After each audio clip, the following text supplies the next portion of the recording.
Entre os anos de 1838 e 1841, aconteceu na região leste do Maranhão uma revolta popular conhecida como Balaiada.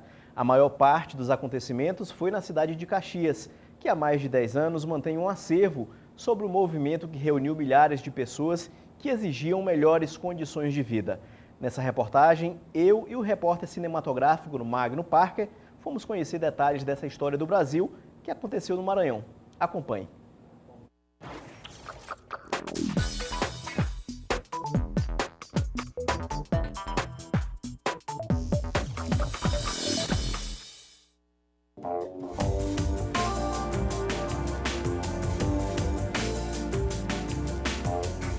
Localizada no leste do Maranhão, na região dos Cocais, Caxias conta com mais de 161 mil habitantes.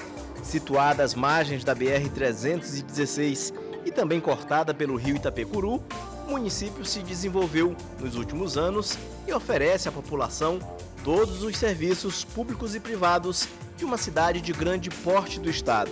Mas quem visita Caxias tem a oportunidade de conhecer a história do Maranhão através das antigas igrejas e de locais de uma batalha que chamou a atenção no período do Brasil Imperial, a Balaiada.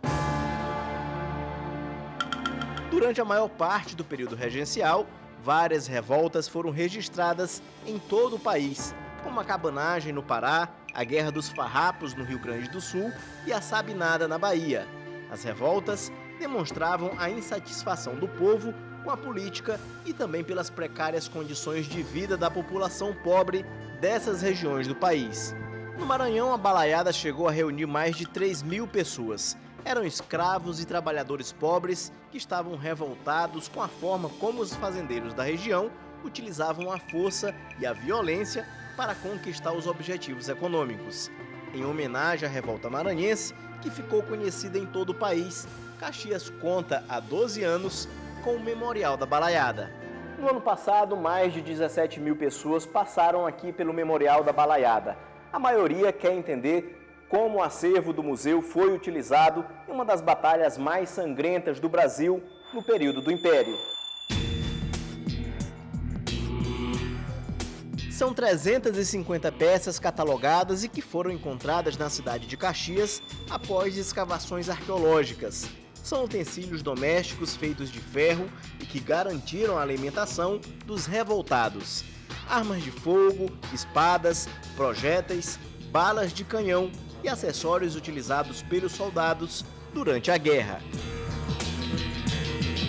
Uma maquete da cidade representando o período da batalha mostra como era a rotina de Caxias durante a Balaiada. Aqui eles vão encontrar a história oral do movimento da Balaiada ocorrido no Maranhão entre o período de 1838 a 1841 e também alguns objetos da sociedade caxiense da época e além de outros objetos também que fez parte do movimento, como as balas de canhões, as espadas dos oficiais do Exército, né, e também dentre outras, porque aqui em 1997 houve uma escavação arqueológica para comprovar se realmente o movimento da Balaiada passou pela cidade de Caxias, né? Então tem bastantes objetos para os visitantes. Além do mais, que aqui temos o nosso principal atração, que são as muralhas do quartel da Balaiada, que foi edificado em 1840, quando Luiz Inácio Lima da Silva foi chamado pelo governador do Maranhão para comandar as tropas imperiais aqui nesse estado. Haja vista que o movimento estava ganhando bastante proporção e o exército imperial não tinha mais como vencê-los. 4 personagens importantes deram expressão ao movimento: Lívio Lopes Castelo Branco, Cosme Bento das Chagas, mais conhecido como Negro Cosme, Raimundo Gomes Vieira Jataí, conhecido popularmente como Cara Preta, e Manuel Francisco Ferreira dos Anjos, conhecido como Balaio, e que deu nome ao movimento por ser um artesão que confeccionava balaios. A história é contada em detalhes aos visitantes do museu, que entendem que a força popular sempre ganha destaque quando todos se unem em busca de melhores condições de vida. O O Memorial da Balaiada é um ponto histórico da cidade de Caxias que não pode deixar de ser visitado. Ele é um museu-escola com um centro de documentação. E aqui no Memorial da Balaiada, os visitantes podem conhecer um acervo eclético de mais de 356 peças, conhecer também a história dos literatos caxienses, como o nosso grande imortal Gonçalves Dias, assim como Coelho Neto, Vespasiano Ramos, Teófilo Dias e Raimundo Teixeira Mendes. Caxias já foi a princesa do sertão maranhense e nós precisamos que ela continue sendo uma das grandes cidades do estado do Maranhão. Para isso, nós precisamos investir no nosso potencial turístico da cidade, investir na educação, né, dos filhos da cidade de Caxias, para que continue divulgando, né, toda essa gama de saberes que Caxias gerou e tem gerado. Então, o Memorial da Balaiada conta a história da Guerra da Balaiada e, ao mesmo tempo, permite aos visitantes conhecer vários objetos sobre essa bela história, que é uma história que faz parte da história do Brasil. E foi em busca de mais informações sobre a revolta maranhense que essa família que mora em Brasília, mas que é de origem caxiense, veio visitar a exposição. O pai nasceu na cidade e aproveitou as férias escolares da criançada para conhecer mais sobre a balaiada.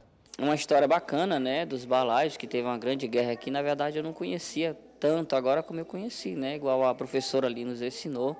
E foi bastante interessante, né, essa história. E também proveitoso para as crianças. Proveitoso, né? Tanto proveitoso como que eles aprendem um pouco, né, da onde saiu a nossa raiz, né? E fica bem interessante que eles vão abrindo a sua mente e vão perguntando aí em diante, né, como é que aconteceu Caxias, como é que nasceu Caxias, né?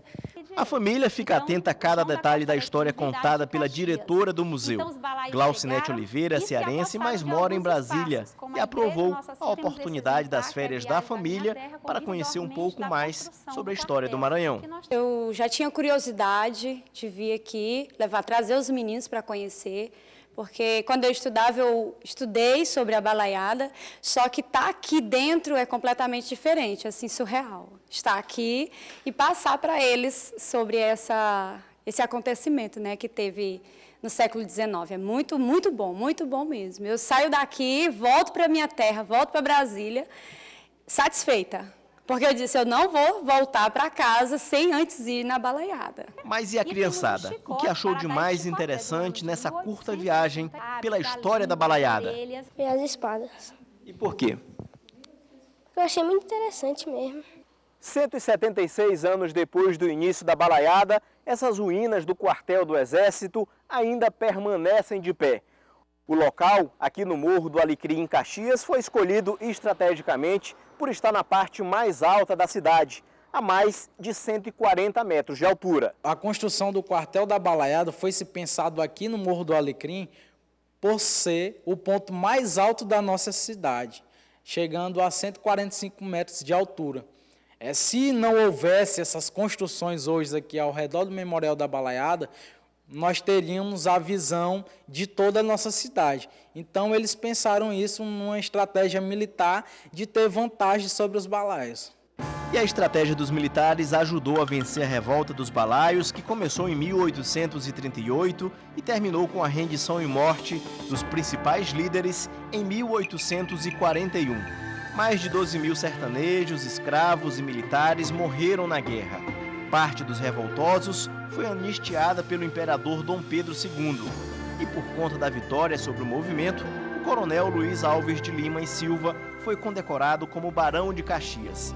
O busto do Barão de Caxias e 2 canhões utilizados na guerra podem ainda ser encontrados na Praça Duque de Caxias, próximo ao Memorial da Balaiada, no Morro do Alecrim. Uma outra homenagem a Caxias, que também faz parte do museu, é a xilogravura de 9 metros, que representa os 200 anos de Caxias. A obra é da artista caxiense Tita do Rego Silva, que atualmente mora na Alemanha. Ela foi feita exclusivamente para o Memorial da Balaiada, para a inauguração do Memorial da Balaiada, e ela retrata 200 anos da história de Caxias. Nós temos aqui a Terra das Palmeiras, onde canta o sabiá, Záfica que gorjeu, não gorjeu como lá. Gonçalves Dias é o grande poeta, o ilustre imortal da nossa terra. Temos aqui as tribos Chimbira, Gamelas e Guanaré, tribos indígenas que habitaram a cidade de Caxias no início da sua fundação. Temos aqui o rio Itapecuru, caminho da Pedra Grande, como era chamado pelos indígenas.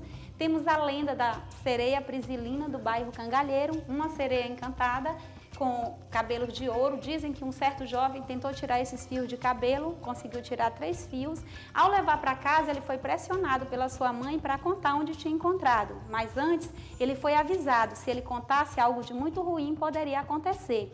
Ao fazer o relato de onde tinha encontrado os cabelos de ouro, ele foi castigado. Ele, a mãe e a irmã ficaram cegos, surdo e mudo. O conselho que eu dou para vocês, visitantes, é que não contem para ninguém essa história se encontrarem os cabelos de ouro, senão vocês podem levar para a sua terra. Então, nós temos aqui os pescadores, a abundância de peixes e víveres no rio Itapecuru. Lembrando que o rio Itapecuru para Caxias foi o grande veio do comércio da nossa cidade. Caxias já foi a princesa do sertão maranhense, a segunda cidade mais importante do estado do Maranhão. Então, nós exportávamos algodão, babaçu e arroz. Vendíamos, né, bastante, inclusive para outras cidades do Brasil. E nós tínhamos negócio com Pernambuco na questão da venda do açúcar. Caxias foi uma cidade bastante próspera e tivemos a grande presença de portugueses na nossa cidade, assim como também uma grande presença de africanos, de escravos na nossa cidade. Então, os pescadores, né, exploravam bastante, né, o rio Itapecuru em várias questões, tanto de meio de transporte quanto de pescaria.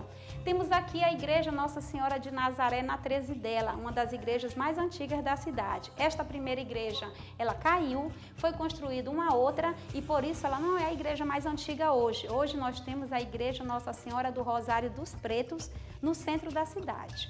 Nós temos aqui o meio de transporte da época, cavalos e charretes. Era muito comum o uso de charretes, inclusive um escritor caxiense que residiu no Rio de Janeiro, Libânio da Costa Lobo, falava com bastante precisão sobre o aluguel de charrete. Então, quem alugava charrete tinha uma boa vida. E aqui você tem lanchas que navegavam sobre o rio Itapecuru, lanchas com nomes, lancha Grajaú, lancha Gonçalves Dias.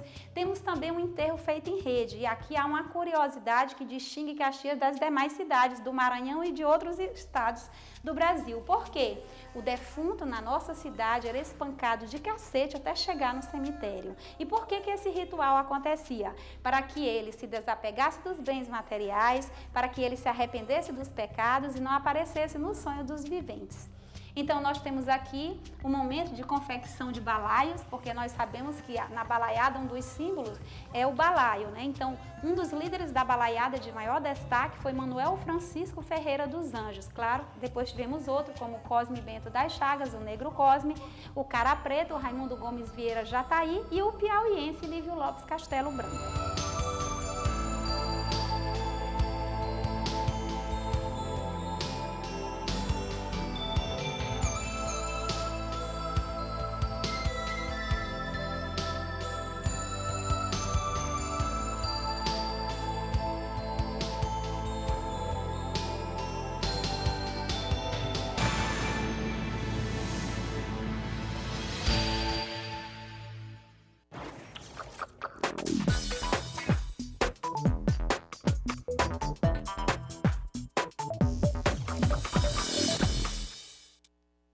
Você pode rever essa reportagem e todo o conteúdo do jornal no site do Legislativo, que é o al.ma.leg.br. Fique agora com o Portal Cultural e as dicas de arte e cultura de Gleiser Azevedo. Uma boa sexta-feira para você, um bom fim de semana e a gente se encontra na segunda.